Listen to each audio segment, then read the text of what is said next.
Morning peeps, good morning everyone. How's everyone doing? Hopefully you guys are all doing well. Don't forget, if you're new to the channel, like, share, subscribe. We are going live this Thursday 8 p.m. so if you're not busy, please pass by. I am trying to get a lot more consistent with these lives. I know sometimes it is a bit on off, but we have done 3, I think, back to back, so we are getting better. So yeah, if you're not busy, this Thursday 8 p.m. we're going to go live for about 90 minutes. All right, let's have a look and see what there is to talk about today. A few fight cards this weekend. Matchroom have a fight card in Monaco, headlined by Akhmadaliev versus Espinoza. Chev Clark's on the card as well. European title fight. Good luck to Chev. Maxi Hughes versus Gary Cully. Interesting fight. We'll talk about that a bit later in more detail. What else? Boxer have a card in Liverpool. Tasha Jonas versus Ivana Habzin. World title fight. Lauren Price defends her belts as well. The idea is if Lauren wins and Tasha wins, they fight sometime in 2025. I think Munguia fights this weekend. I think Munguia's had 1 fight since the Canelo defeat. No longer with Golden Boy and Oscar De La Hoya, who I think did a good job in promoting Munguia. I really do. Munguia is not the type to self-promote. And if you're not the type to kind of hype your own fights up, you need someone that can do it for you. And I thought Oscar did a fantastic job. Yeah, Munguia fights Bruno Surace, who's 25-0-2. That fight's going to take place in Tijuana. I don't really care for these fights. Could be a good fight, but I want to see Munguia versus Edgar Berlanga. I want to see Munguia versus Caleb Plant. I don't want to see Munguia versus Eric Bazinian and Bruno Surace. You only lost to Canelo, dude. You should be straight back in with the big boys of the division. And I think Caleb Plant or Edgar Berlanga would be fantastic fights. But again, it goes back to the point of, if you're not a talker, and look, some fighters are very good at promoting themselves. Some are really good. But if you're not a talker, you do need a promoter or a manager that can do the selling and talking for you. And I just don't think Munguia has it. But we'll see how that fight plays out. What else is this weekend? Dillian White versus Ebenezer Tete. If I talk, I'm in trouble. If I talk, I'm in trouble. Let's talk. Look, I like Dillian White. I'm happy he's back. I think Dillian White is a good addition to the heavyweight scene. I think there are some good fights out there for Dillian White. Lawrence Okoli is a good fight now, all of a sudden.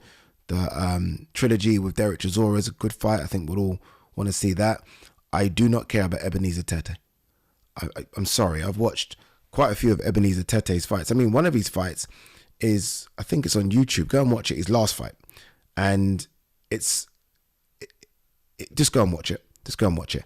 Dillian White is so far above Ebenezer Tete. I know Dillian White's not been active, but even if it's 10% of the Dillian White we saw against Christian Hamer, this fight doesn't go more than 3 rounds. Dillian White should be fighting way better opposition than Tete, but it is what it is. All right, let's have a look and see what there is. All right, let's start here. Maxi Hughes rediscovers his hunger ahead of Gary Cully fight.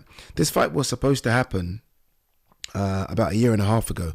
I spoke to Maxi about this. So I think this was when, hopefully I've got my timelines right here, but when Gary Cully fought Jose Felix, it was supposed to be Maxi Hughes. I guess Gary Cully would have preferred it to be Maxi Hughes considering the outcome of that fight. But Maxi didn't want it. He viewed it as a step back. He went to America, did some good stuff. Kambosos fight, I thought he won. Obviously, Zepeda fight, no shame in losing to Zepeda. For Gary Cully, I still feel like there is a lot of scar tissue from that Felix fight. The way I watch him fight now is completely different from how we fought prior to the Felix defeat. And look, sometimes you've got to switch it up a little bit. But I think he's lost something in switching it up a little bit.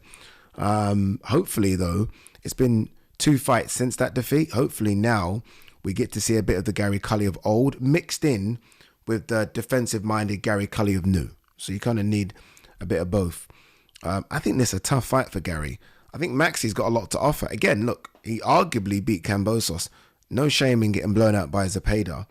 And he maybe views Gary Cully as a step down from both of them. So does Maxi have something left? Is Gary Cully still having nightmares about the Jose Felix defeat? We'll find out in a few days' time.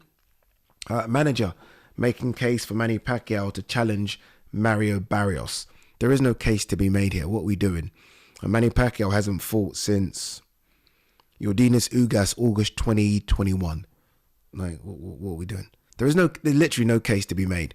I don't even know if there's any intrigue or interest. Like, if Manny Pacquiao was to have fought a year after the Ugas fight, I think there's still a lot of interest. It's Manny Pacquiao. I don't think... He's 45 now. He's 45. I will say this, though. Barrios would jump at that fight, because Barrios has had 2 fights now that have been very, very draining. Like, physically, he's been battered and beaten up and bruised. I think he would look at Pacquiao, or at least should look at Pacquiao, as an easy fight, easy money. It won't be, because Pacquiao will still cause him some problems. But it should be easy for Barrios, right? So I can understand why Barrios would want that fight. Boxer promoter still has high hopes for Joshua Buatsi versus Anthony Yarde. I'm losing all hope. Like, I've been asking and screaming for this fight for 5-6 years. There's only so long that you can scream for a fight before you kind of just lose interest. And I've kind of lost a little interest in this one. Obviously, Buatsi's got Callum Smith. If Buatsi beats Callum Smith, Buatsi's eyes should be solely focused on a world title fight. Yeah, that's what he should be thinking. Look, Bivol Beterbiev is the main event of the Buatsi-Smith card. Those belts will get scattered, and Buatsi should be picking up a version of one of those belts, or at least fighting for a version of one of those belts if he comes through Callum Smith. I think the problem about this fight now, Buatsi-Yarde, is that there are another couple of beasts in the division, and those could be better fights. Benavidez is there, Morrell's there now, the winner or loser of Bivol Beterbiev. So all of a sudden, Yarde is kind of like, he's not where he once was in that position. I mean, will the British public still want to see it? Yes, but I'm talking from a Buatsi standpoint. Like, if you were to offer Buatsi, say Bivol beats Beterbiev, and you offer Buatsi that fight, that's the number 1 fight he takes. He might even take a Benavidez fight, might take a Morrell fight. You're wasting too much fucking time, man. Wasting too much time. This fight should have been done. Like, honestly, as soon as Yarde signed to Boxer recently, it should have literally been, okay, if I get past whoever he fought, Buatsi, it has to happen. All of a sudden, Buatsi goes another way, and Yarde is kind of waiting. I don't know what's going on. Bob Arum, Teofimo Lopez boots Ennis is the fight we want. I saw this yesterday. Bob Arum is basically saying that there could be an option to do a pay-per-view split with DAZN. So Top Rank have it, ESPN and Matchroom DAZN have it as well. I love the fight. I like the fight. I think it's a really tough fight for both. I think it's a tough fight for Boots, this one. Just because of the weight problem. I don't care what... Boots struggles with the weight, 147 pounds, especially the IBF rehydration situation.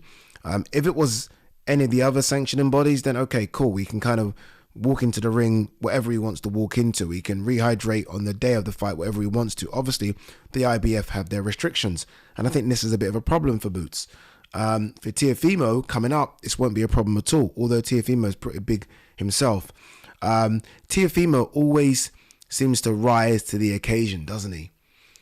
Seems to rise. Obviously, the biggest wins on his resume are 2 massive wins. Josh Taylor, at the time, unbeaten, asterisk, because of Jack Catterall, and Vasily Lomachenko. He calls out the big guns, he gets in the ring, and he puts on the show. Like, I don't know who I make favourite in that. I think that's such a tough fight to call. I still think Boots should have taken the Virgil fight, man. I really do. You've almost got... if you lose to Virgil 154 pounds, you can say, look, I tried to go up to 154. It really wasn't my weight class. You know what I mean? You kind of got a built-in excuse. And there's no doubt in my mind that he would have been making more money fighting Virgil than he is fighting Teofimo. I think Teofimo is a bit of a problem for him, you know. Teofimo's movement is a bit of a problem. Teofimo carries a lot of power. He's confident, and again, Teofimo has way more experience at high-level fights. Like Boots hasn't had a high-level fight yet. Like Boots hasn't. It's not Boots' fault. He can't get them. Well, he can. He didn't take one, but Teofimo has had way more high-level fights. Way more. Tough fight. That's a tough fight to call, but it's a good fight. It's a good fight. Hopefully, it happens 2025.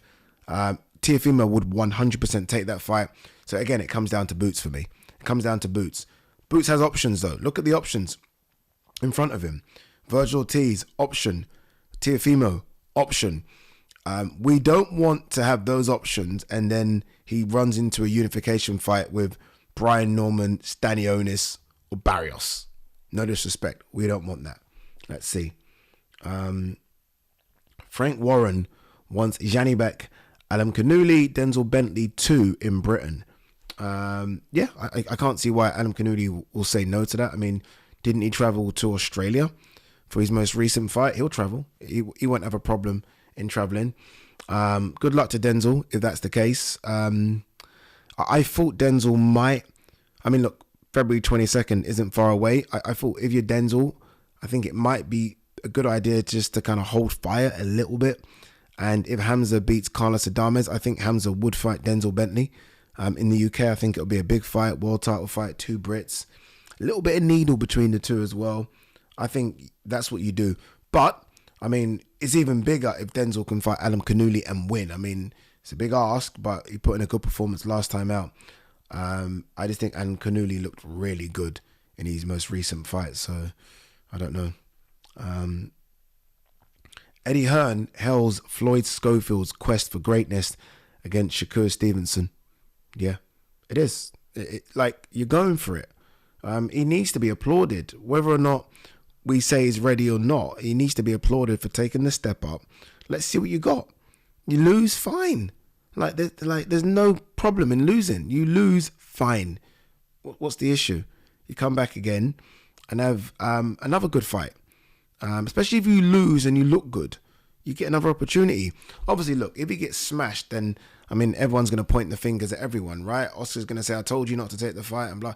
But I don't think that's going to be the case. I think he's going to look good, but ultimately, Shakur is going to be a level above. But that's not a problem because we all know Shakur's a level above. So it's not an issue. So let's see how that plays out. All right, guys, girls, Thursday, I will see you then. Peace.